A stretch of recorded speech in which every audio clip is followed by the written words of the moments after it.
Tech for Africa. Good evening and welcome to episode 12 of Wivo Legal Tech for Africa with me, Mohammed Wuriba. Today, we are diving into one of the most important shifts in Africa's digital landscape, Nigeria.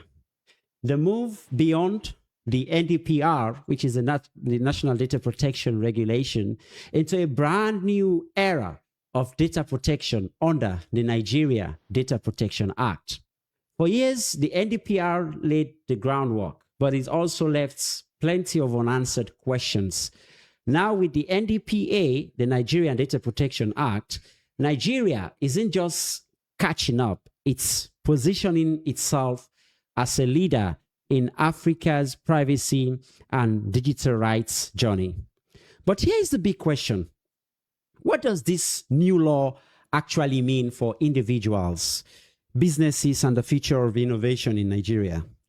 To help us unpack this, we are joined by a brilliant guest, Chinonso Emeka, or as her full name reads, Chinonso Emeka, Senior Advocate Associate at Privalex Advisory, who has been following this evolution closely and will break down the opportunities, the challenges, and what lies ahead in this new era of data protection in Nigeria.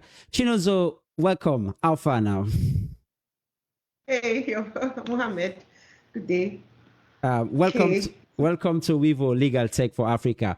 Of course, as I mentioned earlier, Chinonso is a senior associate at Privalex Advisory, where she blends the law and technology. She advises on regulatory compliance, digital transformation, and strategic growth, while advocating for social impact and the empowerment of girls through our NGO work. So, Chinonso, tell us what you guys do at Privalex Advisory. Okay, thank you so much, Mohammed. I'm so happy to be here at Legal Tech for Africa. So at Privalex Advisory, we're actually an advisory firm. We're into data protection and cybersecurity, mostly compliance, legal compliance. And we also carry out trainings. We have our Privalex Academy where we carry out trainings for data protection officers, people that want to know more, and organizations, businesses. So we don't just carry out individual trainings. If you are a data controller or a data processor and you want trainings for your team, you and your team members, Privalex is your show button for it. And then we also do a lot of compliance works. We help do your auditing, help you guide in your auditing work, data mapping, and a whole lot more. So we do a lot in Privalex. You can actually follow us on our social media handles. We're very active on LinkedIn, we're very active on Twitter, and we post a lot of information, not just in Nigeria, but across Africa and the UK and beyond. Because that would have been my next question. Where are you guys? Are you just in Nigeria, or are you elsewhere? But thankfully, you guys are also in the UK and other places. So, Chinonso, let's start the ball rolling proper. Let's just set the stage. Why was Nigeria's transition from the NDPR to the NDPA such a significant milestone in the country's digital landscape? Okay, so thank you so much, Mohammed, for that question. So I'll start by saying that the NDPR, which is the Nigerian Data Protection Regulation, was first a regulation that was formulated by NIDA. NIDA is the National Information Technology Agency here in Nigeria. Now, the work of NIDA is to regulate, promote, provide policies, and guide the information technology in Nigeria. So as part of their work, because they are also an agency that is regulated by a law, which is Nigerian Information Technology Data Development Law. And because of that law authorizes them to create policies. And one of the policies they created was the NDPR. Now, the NDPR was just a regulation as at then. It was not yet a law. But when the digital landscape of Nigeria became more widened, like we had a lot of data protection issues that needed immediate attention, we had to now migrate from just having a regulation to having a law on data protection. That's what brought about the Nigerian Data Protection Act of 2023 that provides for data subject rights, it gives a whole lot about who data subjects. And then apart from that, it came around with the GAID, that's the General Application Implementation Directives, that just came into force last month, on the 19th of last month, which is like the implementation framework for the NDPA. So if you want to know how the law is going to be implemented, the GAID is now like a guide. Okay, this is how we are going to implement the sections of this law. So it was born out of the fact that Nigeria became our digital economy became very, very wide, and we needed a law that will be able to spell out what the rights of data subjects are, and also what are the responsibilities that are given to data controllers and processors that process this data.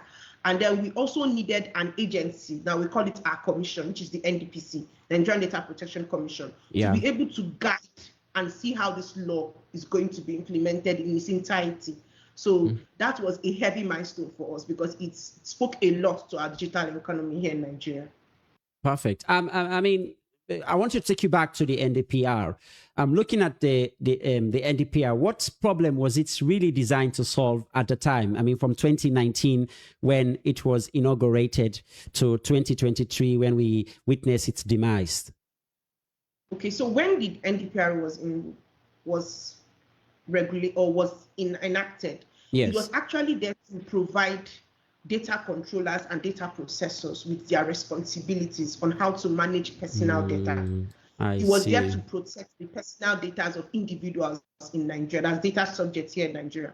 That was like the major problem it came to solve, as at the time it was promulgated by NDPA.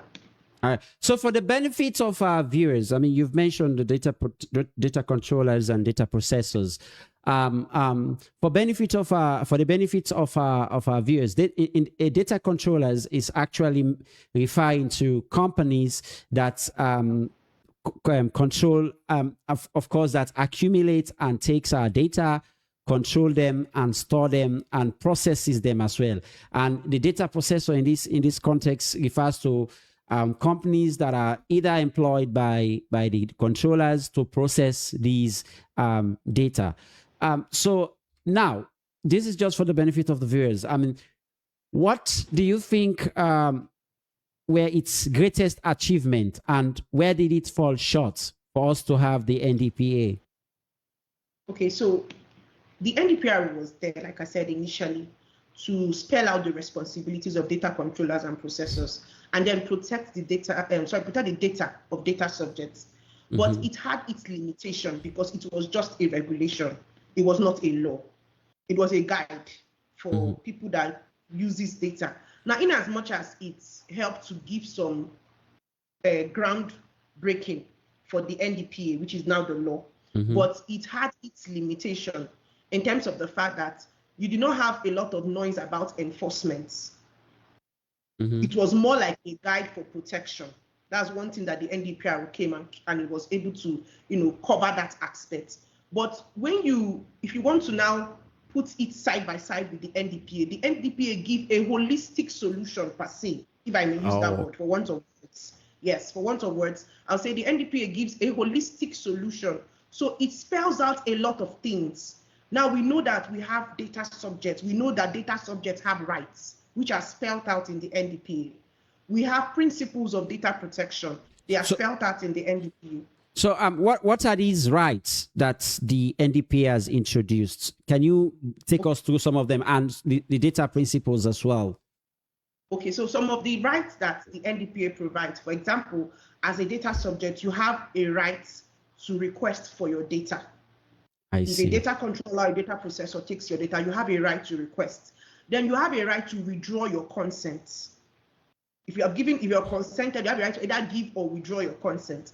Then you have a right to ratification, because when you give a data to a data controller or a data processor as a data subject, you have a right to request that data should be ratified.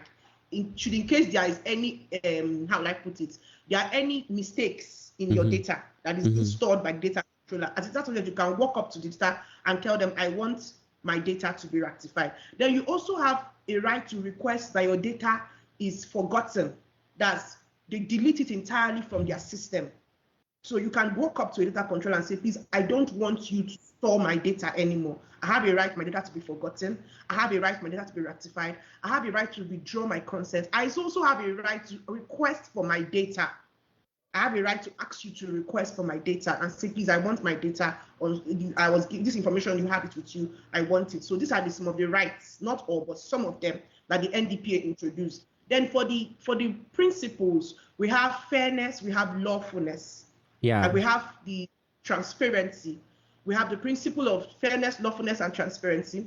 We have the principle of accountability.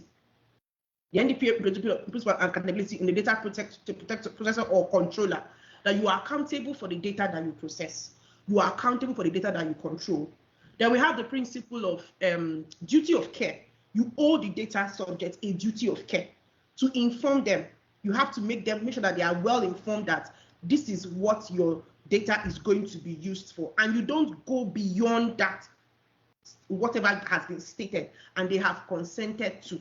So these are some of the few principles, there's still more, that the NDPA has introduced for data subjects. I just out of inquisitiveness, I assume it will also have provisions for data minimization, storage limitation, and of course purpose limitation, which we do. I mean, so it's kind of a reflection of the GDPR.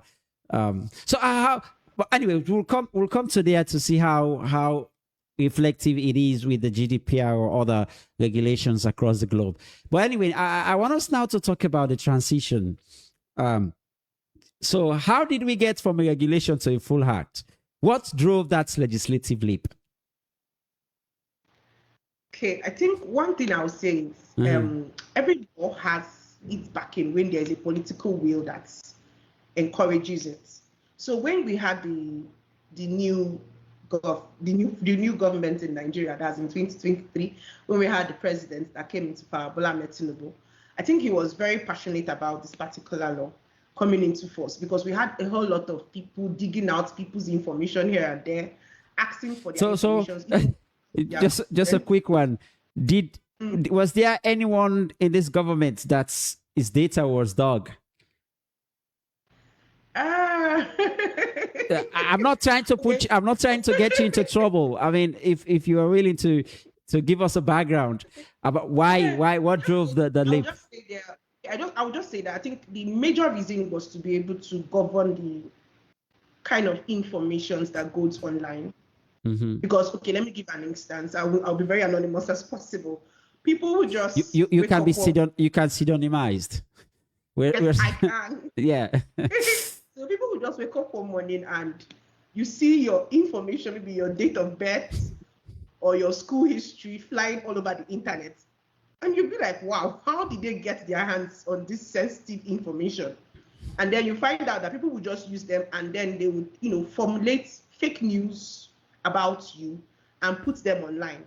And you don't even know how they got access to that information. So what this law, with this whole lot of issues going on in the internet, there were a lot of information. People had their sensitive privacy informations going on the internet daily, and they could not be able to track how those people or how those bloggers got their hands in those information. So this law has come to cushion that, even if it is still going on, but it's not, people are now getting more aware about the fact that, oh, I can't just take a chat I had with somebody and just put it out there. Yeah. For the whole world to see. I have to actually make sure that the other person is on notice and say, oh, I actually want to use this for this. So is that the issue of marketing? Because people are heavy on that aspect. You don't use my data to market. You don't use my data to monitor my behavior or my pattern or the way I talk or the way I spend. So people are very now somehow getting that consciousness that, oh, my data is important and I can't just be letting it out there.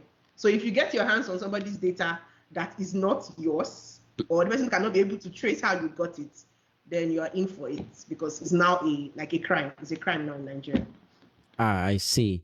So I mean, the significance of this transition was, cannot be overemphasized. And of course, you said most importantly, it has a political will that backs this transition to having a more robust act from the data protection regulation. So now, with all this, what's the significance of having the Nigerian Data Protection Commission in particular, and how does it change the enforcement game?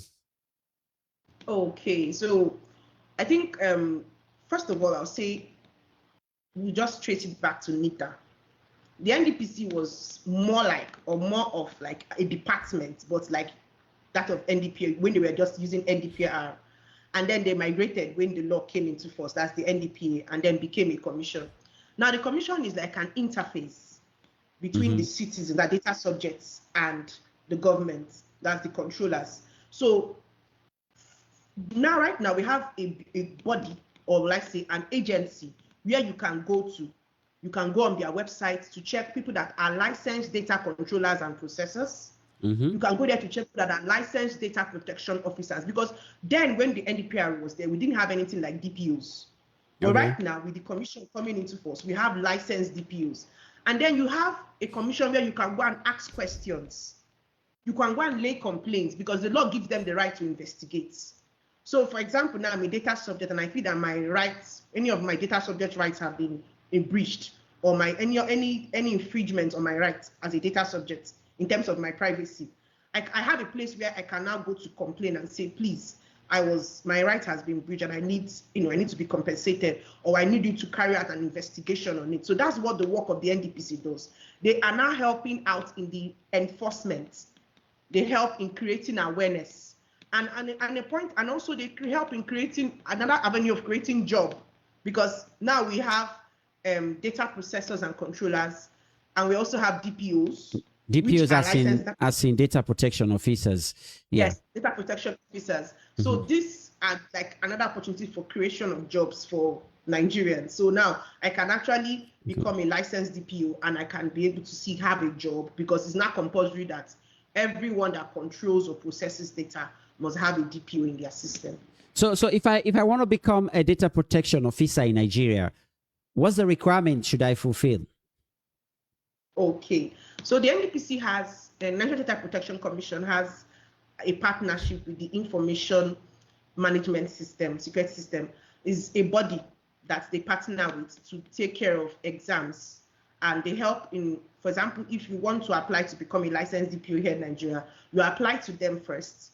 You take an entry exam. If you pass the exam, they route you back to NDPC for you to be able to obtain your license. So they are like the body that helps to do the screening and verification to be sure that you meet the requirements. But outside that, if you want to know the requirements that you need to meet under the General Application Implementation Directives, Schedule 3 has a breakdown of the assessments that you need for you to become a data protection officer here in Nigeria. So if you're able to meet up with the assessments, you can then take the exam and then you become licensed. So before taking the exam, can anyone from any profession and any discipline apply for that? Okay, so people have asked these questions a whole lot. Some people feel that it's just for lawyers. Some people feel it's just for cybersecurity experts. But I think if you have a qualification, but the law gives you an advantage. Having a background in cybersecurity also gives you an advantage. And if you're a compliance person, you're into securities, it also gives you an advantage. So for me, I would say there's no, how will I put it? There's no straight jacket rule like saying that, oh, you must be this and that. But when you want to apply, you must make sure that you have a knowledge background in securities and compliance. That's what I would say. If I should advise somebody that wants to apply to become a licensed DPO here in Nigeria, I would say have a background in security and compliance.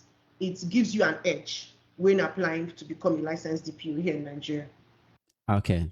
All right. It makes it's like the IAPP in Europe. It makes a lot of sense. I mean, I hope my country is listening. I hope my viewers listening. I hope you guys are listening. See, this is one way to create job for people like us. we kind of jobless. I mean, with the Data Protection Act, of course, there will be something for us to do. So now, from your perspective, Chinonso, what are the most striking distinctions or differences between the NDPR and the NDPA? Okay, first of all, I'll say that the NDPR laid the groundwork, but like I said earlier, it had its limitation because it was more of a regulation. It had areas where it could not carry out a lot of enforcement, even if it was serving just like a guide. Okay, you want to process data, this and this and this and this must be put in place for you to be able to process data of data subjects. But there were no enforcement, like out-blown enforcement. Okay, you don't have to, so we have to find you, we have to investigate. So when the NDPA came in, it now provided for a commission, which is the NDPC. So what the NDPC did was that it now became, like I said, the interface, like the middle person between the data subjects, data controllers, and processors. Not just that, it brought about the issue of enforcement. It created an avenue for data subjects to lay complaints. You now know that when your right is breached, you know who to run to. You know who to first lay your complaint. And they have a right for investigation. So the NDPC now, with the law, the NDPA has the right to go into any organization and carry out investigations to be sure that whatever you are doing is in alignment with the acts. And then they carry out awareness. A whole lot of awareness have been going on. Like my company is part of one of the awareness program that is going on with the NDPC, which is called Impact. So where we are trying to educate Nigerians, data subjects, of their rights. Because one thing we have gotten to understand is when they know their rights, they are able to know what they should be asking for. Okay, let me give an example. For example, we found out that many people don't read privacy notices. Yeah. They don't even know what it means. You understand? Just click and move on. I mean, I don't have time to read. Yes, they don't know what it means. So these are the areas where the NDPC is trying to cover the field, trying to make sure that people are okay, fine, I open my app, I should be able to know what is a privacy notice, and then not just know what is a privacy notice, but what I should see. Quickly, let me intrude in your thought. Do you guys have an opt-in system or an opt-out system? Okay, we have an opt-out system. Okay. So you're like yes. the US. Okay, no. You need to take our consent first before you use our data. I see. You don't just assume. Yes, you don't. But even though many people are still saying, oh, the opt-in is still okay. You understand? But I feel that for us, for example, now they say, oh, there's something like an implied. We have what we call an implied consent in the NDPA. Now that's subject to when you go for public events. Yeah. People say, oh, there's this implied consent. Even if we as lawyers in the data privacy space, we are advocating for the fact that, see, if you want our consent to be implied by virtue of attending public events, then your privacy notice should carry out everything that is entailed in the NDPA. Don't just give us a shot and run. Don't just summarize everything. No, tell us who is going to process our data. Tell us how long you retain that data. Tell us what that data is going to be used for. Everything should be well detailed, and people are not advocating. And I saw a post on one of the privacy champions in Kenya, and she said something. She said, it's even better you give us the notice before we come for the events. Yeah. Don't come and paste it. Well, don't come and paste it as a banner on the day of the event. Let us know before we come that this is what we are coming to. Like, if you are going to attend this event, these are the things that you are consenting to. It should come with the invitation. Yes, it should come with the invitation. I should be able to appreciate the privacy notice before I come for the event. I see. So these are the things that we do. Yes. So we tell you, even if you want to take a privacy notice, tell us everything that you want to do with our data. Then it's not left for us to now tell you, okay, fine. But we also have a couch in Nigeria, in a Nigerian law, in our principles, that you owe your data subjects a duty of care. So even when consent is being given, if it is found out that the consent was taken in duress or taken, how do I put it? The person did not undue influence. Yes, unduly. The person did not appreciate all that was stated. The person just assumed or did some like summarization, and then person now find out that, okay, for example, you never told me that you're going to share my data with a third party, and then I found out that a third party is now handling my data. So that information alone, the NDPC will take it up from there with you, because you didn't give the full detail of what that data is supposed to be used for. So the person gave his or her consent without fully understanding why you wanted that data. So there's this duty of care is very, very important. They make emphasis on it a lot. I mean that's make a whole lot of sense. I don't see why we shouldn't be there. We shouldn't get what that particular provisions in the Data Protection Act of Nigeria. So Chinonso, I want us to look at specifically the new things that the NDPA has introduced. Of course, you've mentioned clearer rights for data subjects, and you've attempted to mention some of these rights of the data subject. Which of these do you see as the most impactful? Okay, I think one that is making a lot of waves now is the issue of consent. Mm-hmm. Consent, the idea of giving consent for your data to be used or processed. So a whole lot of, like for example, just I think that should be last month or before the GAD came into force on the 19th of September, the NDPC flagged some companies, mostly in the fintech space, flagged them off for violating some data, to having data, violating some data rights and privacy issues. So the issue of you taking sensitive informations from data subjects and then using them for marketing purposes or using them illegally, they sell them out and the rest. So the question is, when you took those data from your clients or from your so-called customers, what were the privacy policies or privacy notices that you put out in place out there, telling them this is what your data is going to be used for? So did they actually consent for you to be able to process or control that data? So I think one of the significance they are making a lot of heavy weather on is the issue of consent. So you can't just take people's data. They have to give them proper notification. And then the idea of retaining the data for so long, you have to have a retained policy. This is the period of time when we are going to be keeping this data. And after this period of time, we'll have them it's going to be forgotten. So, and then if you must even keep them for that period of time, why? You should give a well-detailed reason behind keeping such data for a long time. So all this, I think the issue of consent and retention is one thing that is very, very vocal here in Nigeria. I assume that this new law makes provision for the RTBPF rights, the right to be forgotten, and you've mentioned data minimization, and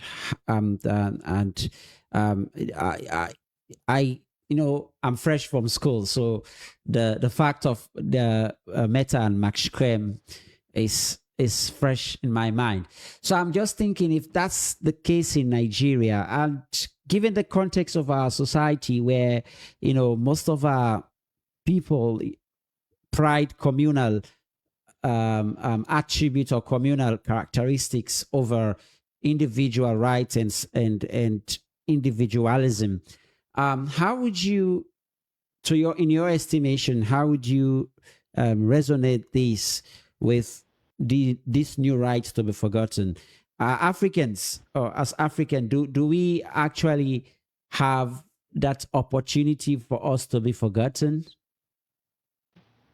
Okay, I say thank God you said the African context, because it tells a lot. We like togetherness, we like coming together, we like communal fellowship and the rest, and it's very good, it's nice. It's one unique thing that we have that we sometimes we don't see in the West.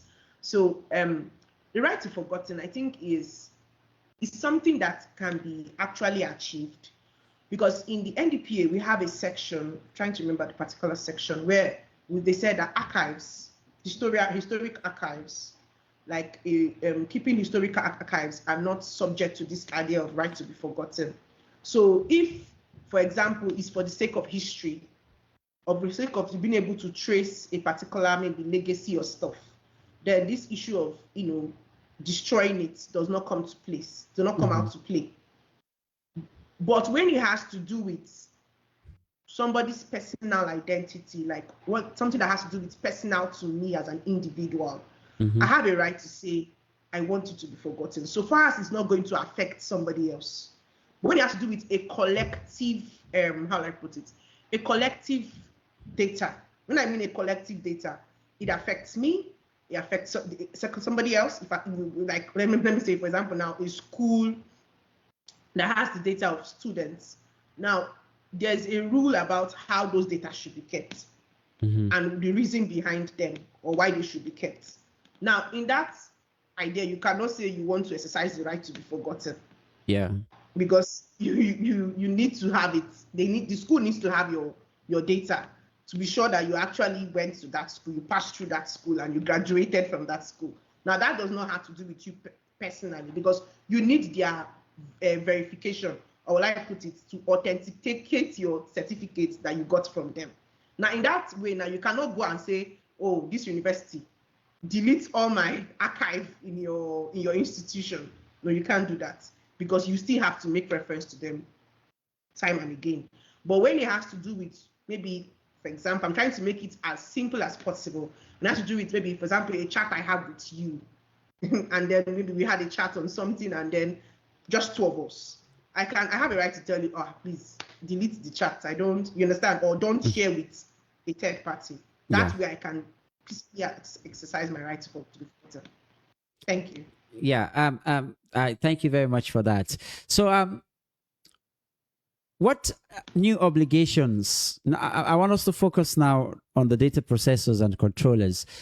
What new obligations should businesses be paying close attention to? Okay, so I think the NDPC has a categorization for businesses now. So we have extra high level, we have ultra high level, and we have the ordinary level. So it's like the risk-based system. Yes, more like in the risk and the amount of data you have. So I think from 50,000 upwards, something like that. So it's in a segment of numbers. We have 10,000. If you process up to 10,000 data, you are ultra high. If you open up to 50,000, just like that. So it goes in numbers. The higher the number, the higher your section. So, and then we have companies that automatically they fall into this extra high. So it has to do with both numbers and risks. For fintech companies, they are in the ultra high level, and their registrations are different. So if you are processing data and you are in the ultra high level, you have a requirement for your registration. If you're in the extra high level, there's a requirement for your registration. If you're in the ordinary level, there's a requirement for your registration, and they are all stipulated in the guide. So the guide gives a breakdown of the amounts for your registration, and to know the particular sector where you're in, and the section where you should fall in. So these are the things that data controllers and processors must look out for.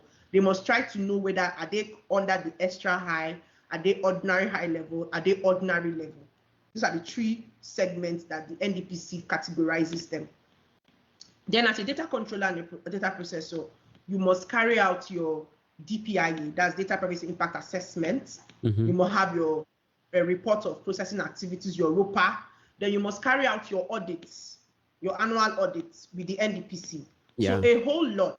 The NDPC stipulates, if you go to their website, they have a whole lot of information on what you're supposed to do as a data controller and as a data processor. So when you know, I think one thing I would say is, first of all, know it, and then you register yourself as a data processor of major importance or higher importance. Those are things you need to also put in place. So if you want to get a better understanding of where you fall in, you need to appreciate the guide. That's the General Application Implementation Directive that took force in 19th of September 2025. So it tells you where you fall in. It tells you the necessary registrations that you need to undergo. And it tells you the necessary things that you need to file, either annually and then it also even gives you the proper breakdown of an assessment of who a data protection officer should be. And then it also provides for the data protection compliance organization, that's the DPCOs.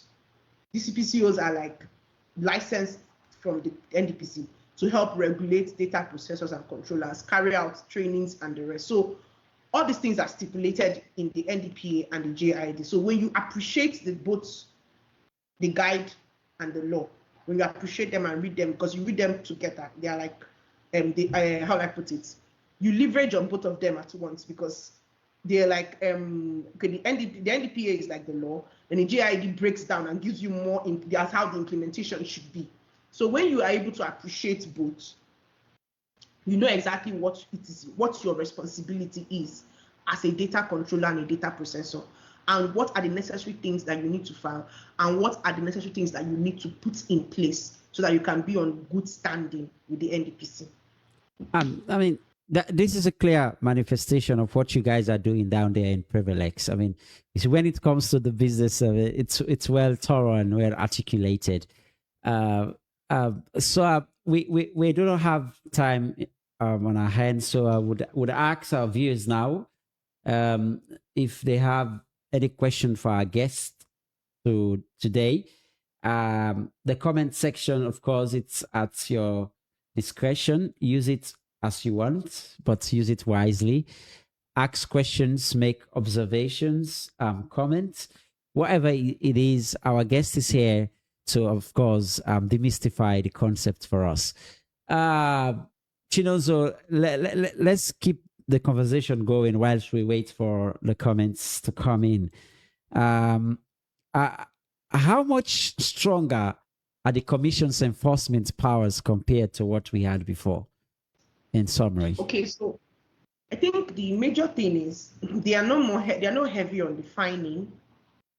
They are more heavy on getting people to understand how it works. Yeah. So they do a lot of give you notices. Okay, we have gone through your website, we have gone through your company's activities. We are not seeing this, we are not seeing that. You need to put this in place, you need to put that in place. So because they see that, okay, we are just new. The commission was just enacted in 2023, just almost 3 years now. So we have not been here for long. People are still getting to understand what we are doing. So they are not more heavy on define. They are more heavy on the issue of getting data processors and data controllers to understand what the law is all about and what implementations that they need to put in place in their organizations. So, but when they give you that notices and you don't comply, that's when the fine comes in. But they are not so heavy on fines. I see. And then for the data subjects, they are more of making you to understand that you have a right that can be enforced. And they want you to understand what these rights are and how you can be able to exercise them. I see. So I just want to ask this a follow-up question. Nigerians, businesses obliged to have a privacy policy on their website in Nigeria? Okay, like I always say, many people do it as a tick box system. So many people are just like, oh, okay, just compliance, okay, just tick the box and that's it. But NDPC is trying to, kill that culture. It's not a tick box. It's actually something that is supposed to be implemented. So, will I say they're embracing it awfully? No. But one thing I advocate for as a person is when the individual or the data subject involved understand what his or her data can be used to do or are being used for, and they start asking the right questions, these organizations will sit up. Yeah. So I think it's from that way, yes. So, but they are not really. People are still trying to get accustomed. Organizations are trying to, not that they are embracing it fully, but they are trying to. Yeah. So now let's turn the page to opportunities and challenges for businesses in Nigeria. Does the NDPA represent a compliance headache or an opportunity to build trust, in your estimation? Okay, so because people always say whatever is new, people tend to have this abnormal, sorry, how will I put it? People tend to look at it like, oh, these people have come again, this compliance, every time you have to do this one, do that one. So that's not, that nature is there, that culture is there.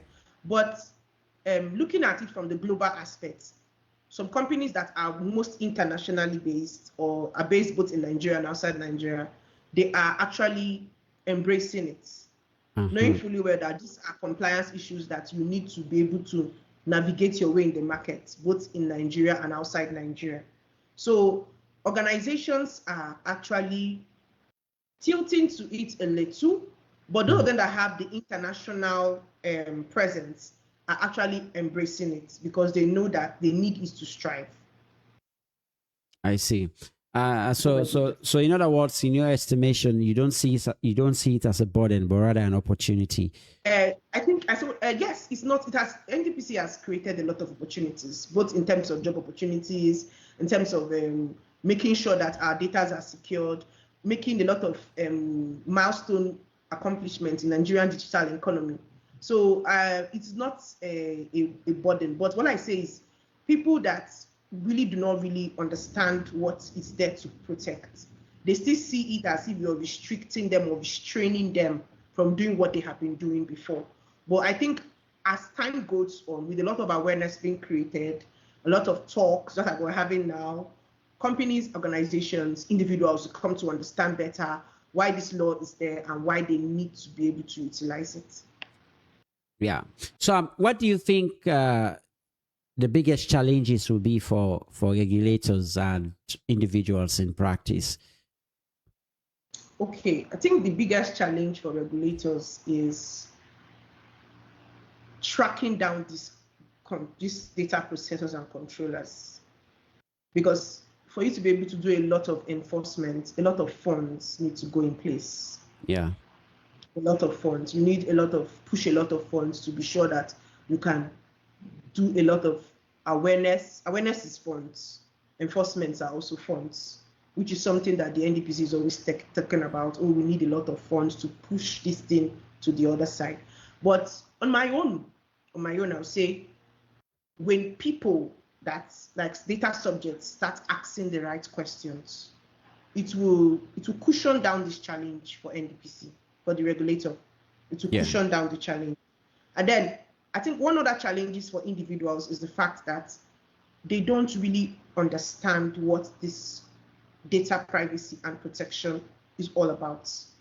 They don't really have a full understanding of what it means to protect their data.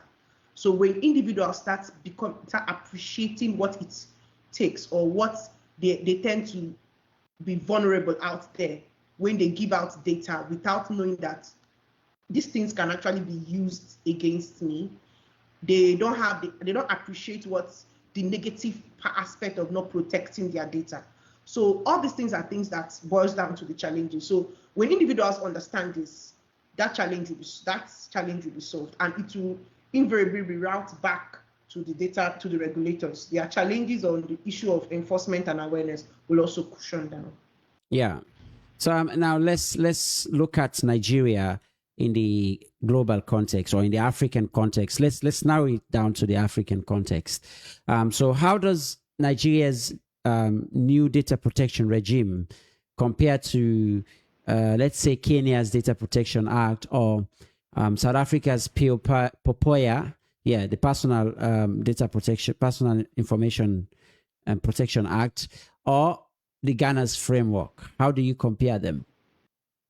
Okay, so I'll start by saying that Kenya's Data Protection Commission, POPA in South Africa, and then that of Ghana, I think looking at them, they have actually been there for a while before Nigeria came in. Like, I know the Kenya Protection Commission was in 2019. Nigeria came in 2023, and a lot have been done in Kenya, because I will commend them. For an African country, I'll commend them, because during the last Global Privacy Assembly, Kenya won a lot of awards for pushing privacy and enforcement. I was happy about it. The fact that an African country, I was happy. So I think in terms of comparison, I'll say they're doing a lot. Nigeria is also doing a lot too, but I think the edge they have that we are still trying to meet up with is the issue of awareness. The issue of awareness. They have a time span they have stayed, so people have been in that system for a while. We were just coming in, and we are trying to see how we can be able to build our structures. If there's one thing I've advocated for in Nigeria is building implementations that suit our contents. Mm-hmm. So if I'm going to do a comparison between the states, I'll say they have done a lot, and the advantage they have over us is time, because they have been there for a while, especially Kenya. I can say for Kenya because I follow them. I've been following them up for a while. I can't really say much for Ghana and South Africa, but I can say much for Kenya. So for me, I say Nigeria, give us time. Let me put it that way. Give our regulators time. We will. What done, yes. Give us time. I think we'll do better. We'll do more. We're doing something already, so we're going to do better and more. All right. So, but given that, I don't think I would ask you my next question, because I wanted to ask if what do you think if whether Nigeria is now well placed to lead on shaping Africa's digital trust framework? But of course, I'll say yes. I'll say yes. Yeah, and then you said we should give you time. Even if we're doing a whole lot, and we're still going to do more, but I feel that we're pushing, and yes, we are beaming that light. There's a light that we have beamed in the area of data protection and privacy, and it's going to shine more. Yeah, I mean, I understand where you're coming from. Unfortunately, no one has commented yet, and as well, the viewership is dropping. I don't know why. I think I need to up my game in advertising. So now, most of the thing people are here for maybe is to hear what the lawyer side of you. So I want us to go now into practice. Assuming you are an SME or a startup in Nigeria, what are the top 3 things you should be doing today to stay compliant? Okay, I think first of all, you should, if you're a startup in Nigeria, first of all, know the sector in the NDPC where you fall in. Register as a data protection of major importance. As you process data, if you process or control data, register your company with the NDPC. That's after you're done with company registration and the rest. Then register yourself with the NDPC as a data controller and processor of major or higher importance. And then know the sector where you fall in, so that you know the necessary auditings or necessary filings that you need to do with the NDPC. And if possible, because a DPO can either be an internal staff or a contracted one, get a data protection officer to guide you. Get a data protection officer to guide you. And one thing I'll always say is this: don't just get a data protection officer and leave it at that. No, make sure that the data protection officer carries out training. I make emphasis on it. Training for every member of your staff, especially if you're using technology to provide services. Yeah. Because one mistake from one person can get every other person into big problems. I agree. So make sure that all your staffs are well trained.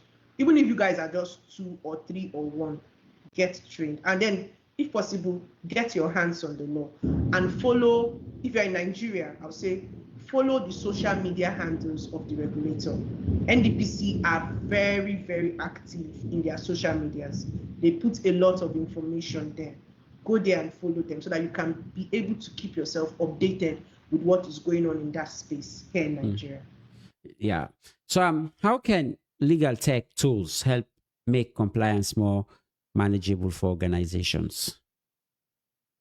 Okay, I think one thing I've advocated for is privacy by design and default. Yeah. Very important.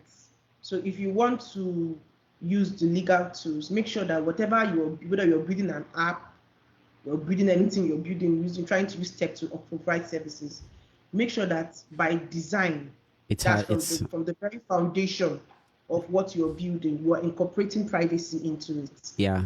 And by default, that's no matter the layers they are coming in, let there be privacy embedded in that work. Yeah. Whatever legality you're using, or you're building to provide, because now we're in an era where people use tech to provide a lot of solutions, to make life easy, to connect people. A lot of things are going on in the tech space, and it's really, really providing a lot of making life more easy and more faster for us.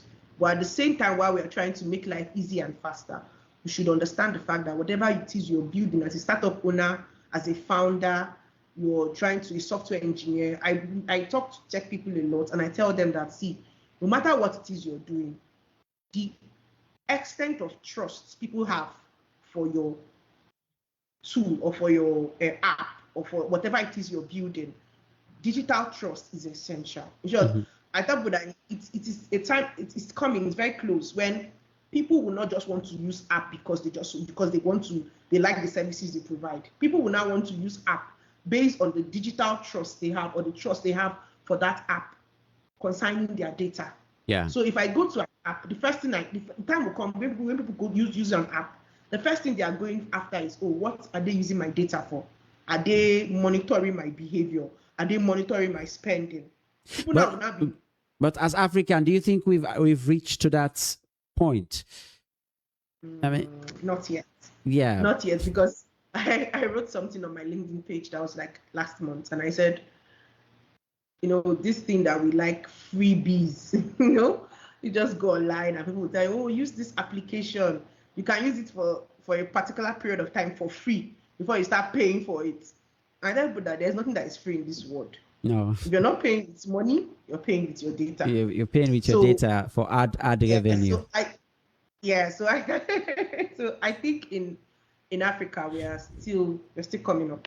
We're not doing bad. We're not doing that bad, but we're coming up. So how does the NDPC express its regulatory powers on foreign tech companies, especially the giants, the big giant like Meta and Google and OpenAI and these ones? Okay, so thank you for that question. Very important. So we have this issue of cross-border data. So for the big tech giants, I think NDPC, first of all, they just have to register with the NDPC. And then the NDPC investigates their activities within Nigeria. Yes, within Nigeria, what they use the data. Like, for example, now, the NDPC doesn't just work alone. The NDPC works with other agencies like the Federal Consumer Protection Commission, FCCPC of Nigeria. The NDPC works with them. They work with the NIMS, that's National Identity Management System here in Nigeria. They also work with NIDA too. So as many regulators that help to curb this issue of data protection and privacy, the NDPC works with them hand in hand. Even law enforcement agencies, the NDPC works with them too. So what it entailed is that when this big tech giant comes into Nigeria, they register with the NDPC. The NDPC monitors their activities, monitors how they take data and what they did. And whenever they see any glitch or anything that is not in cognizance with what our law provides, they give them a notice. Like they tell them that, no, please, you have to put this technical issue or technical hinge in order. We need you to rectify this so that it is in cognizance with what our law provides if you want to operate in our country. So I think the major heavy weather was between the Meta and FCCPC, because they found out that there were some data breaches that Meta was doing here in Nigeria, and they had to call them to order after a lot of investigations. Because what the NDP does, they don't just complain and then they just send the notice. No, when you lay a complaint, they carry out internal investigations in that particular company organization, then before they now send out a notice. Yeah, because I was worried, and I was thinking perhaps the NDPC doesn't have that sort of regulatory powers on these. No, they do. They have the right. They have a right in the NDPA. They have a right to investigate. They have a right to enforce, and they have a right to lay fines where necessary. Good. So now, and for young lawyers like us and innovators, where do you see the most exciting opportunities in this new ecosystem? Okay, so there's one thing I've always said, for young lawyers, it's an opportunity for you to become a DPO. You can actually gain license as a data protection officer, because it is something that is going to, in the coming months or years, is going to be it's going to be an area where the demand is going to be very high. Yes. So you can actually, take your foot there. They read, like, for example, I tell people that a lot of things I know now was due to the fact that I had a foundation in law, so I was able to appreciate the NDPA, the GAID, do some certification courses, get into associations. Like, for example, in Nigeria here, we have DPLAN, Data Privacy Law Association of Nigeria. We have... how can I be a member? You can actually apply. I can send you the link. I want to be a member. For Nigeria. I'm an ECOWAS citizen, so by way of the protocol, we have the same passport. No problem. So, well, we still have the African Privacy Law Association, that's APLA.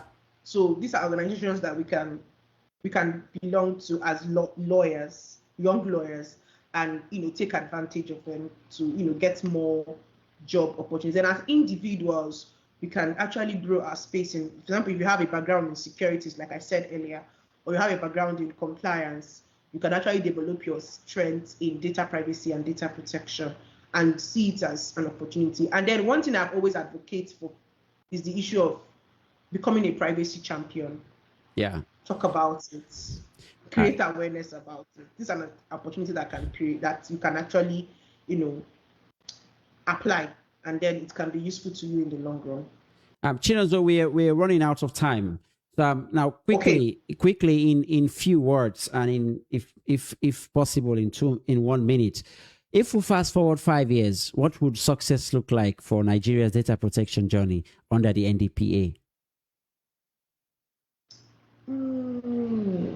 I'll say there'll be a lot of compliance in data privacy and a lot of awareness in it.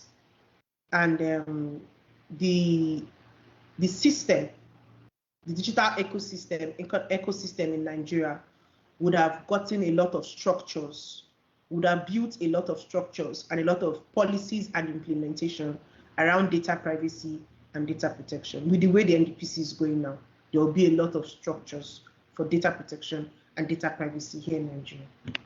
Perfect. Thank you very much, viewers.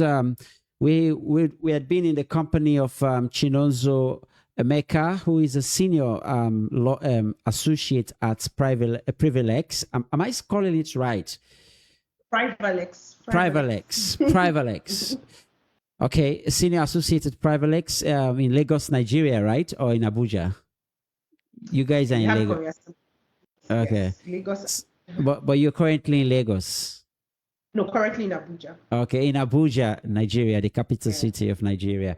We've been discussing the Nigerians' data protection journey from the NDPR in 2019 to where we are now after the enactment of the National Data Protection Act of 2023, given some political turmoil and history and where we are now. So thank you very much, Chinonso, for coming to Wivo Legal Tech to share your insight and to help us, understand why we are here and what exactly is new and what has improved and what the journey has been like for you guys in Nigeria. And of course, we have so much to learn from you guys here. For us in Sierra Leone in particular, shamefully, we've still not have our own our own data protection law, but we are on the pipeline. It's coming. It's almost here, of course, and we're excited to see it. And hopefully, we'll have the Minister of Information come to Wivo Legal Tech to tell us about it in the next subsequent episodes. So thank you very much, and thank you to everybody that's tuned in today. I've been your host, Mohamed Uriba, on behalf of Chinonso. This is where we sign out and say bye-bye. Bye-bye. Thank you. Thank you, Mohamed. Thank you.